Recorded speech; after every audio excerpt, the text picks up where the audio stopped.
गौरांग चैतन्य महाप्रभु एक दिन जा रहे थे,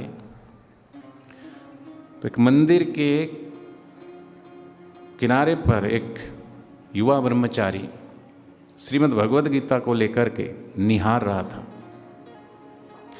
और निहार रहा था माने ऐसा लग रहा था कि ये बड़ा पढ़ रहा है, लेकिन चेहरे पर बड़ी भाव भगिनी उसकी दशा होती थी। पढ़ता था और पढ़ते पढ़ते थोड़ा मुस्कुराता था। तो वहाँ से जब चैतन्य महाप्रभु निकले तो वहाँ उसको युवक को देख के ठहर गए और उसको एकटक देखने लगे। वो तो अपनी मस्ती में था युवक। कुछ वहाँ से और भी साधु कुछ निकल रहे थे, वो भी चैतन्य महाप्रभु को देख के रुके और एक वो चैतन्य महाप्रभु को देखे और फिर उस युवा सन्यासी को देखे। फिर वो साधु लोग बोले कि महाराज आप क्या देख रहे हैं इधर, इस पर अपनी कृपा दृष्टि बरसा रहे हैं? बोले हाँ, ये कुछ इसकी पढ़ने की जो भाव दशा है ना, ये कुछ अलग ही है, मैं वही देख रहा हूँ। तो उस युवक की तरफ इशारा करते हुए वो थोड़े हंसे, वो साधु लोग। बोले ये तो नीरा गवार है, इससे तो पढ़ा लिखा भी नहीं आता। और एक युवक, एक साधु उसमें से गया और वो श्रीमद् भगवद गीता थी। बोले देखिए प्रभु, इसने तो जो किताब है ना वो भी उल्टी पकड़ी हुई है, और ये उल्टी किताब में कैसा, शायद इसके पास यही इसकी विद्वता कि उल्टे अक्षर भी पढ़ लेता है। उसका मजाक उड़ाया। हमें कभी भी अपनी गति से, अपनी मति से किसी को नहीं आंकना चाहिए, चाहे वो कैसा भी हो, क्योंकि ये हमारी अपनी सोच है।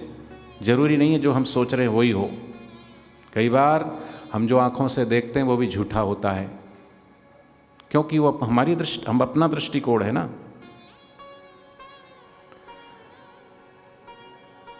तब चैतन्य महाप्रभु युवक के पास गए और बड़े प्यार से बोले कि तुम पढ़ रहे हो? बोले जी प्रभु। क्या पढ़ रहे हो? श्रीमद् भगवद गीता। अच्छा, कब से पढ़ते हो? बोले बहुत दिनों से पढ़ता हूँ, मेरे गुरुदेव की आज्ञा है कि मैं श्रीमद् भगवद गीता पढ़ूँ। तो तुम पढ़े लिखे हो? बोले नहीं, मैं पढ़ा लिखा नहीं हूँ, मैं खाली भगवद गीता खोलता हूँ और खोल करके पढ़ने का अभिनय करता हूँ कि मैं पढ़ रहा हूँ, पर मुझे बड़ा आनंद आता है। बोले मैं यही देख रहा था इतनी देर से, तुम क्या क्या पढ़ते हो इसमें? बोले जब भी मैं श्रीमद् भगवद गीता खोलता हूँ, और मेरे लिए तो ये श्लोक और संस्कृत और हिंदी, मुझे तो पढ़ा लिखा नहीं हूँ, लेकिन मैं भाव से इसको निहारते निहारते निहारते और इतने गहरे भाव में चला जाता हूँ, मानो मैं युद्ध के मैदान में पहुँच जाता हूँ। और इस श्रीमद् भगवद गीता के अंदर एक तेज प्रकाश पुंज उत्पन्न होता है, और उस तेज प्रकाश पुंज से भगवान स्वयं श्री कृष्ण प्रकट होते हैं, और मैं अर्जुन की जगह पर खड़ा होता हूँ और मैं ऐसा एहसास करता हूँ, महसूस करता हूँ कि भगवान श्री कृष्ण जी मुझे गीता का ज्ञान दे रहे हैं।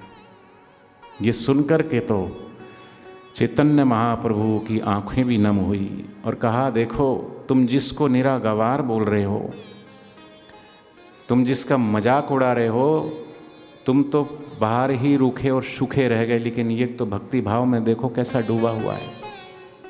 तो देखिए, गुरु की आज्ञा थी कि भगवद गीता पढ़ना नहीं आता था, लेकिन भाव से देखते देखते कि ये श्रीमद् भगवद गीता भगवान श्री कृष्ण की वाणी है और भगवान श्री कृष्ण के मुँह से निकली है, और मेरे गुरुदेव ने कहा है पढ़ने के लिए। तो गुरु आज्ञा का प्रतिफल ये देखिए कि उस भगवद गीता में भले वो पढ़ा लिखा नहीं है, लेकिन जो पढ़े लिखों को भी जो नसीब नहीं होता ना, वो उसकी भावना ने, वो उसकी भक्ति ने, वो उसके प्रेम ने, वो उसके विश्वास ने भगवान श्री कृष्ण को भगवद गीता के भीतर प्रकट कर दिया।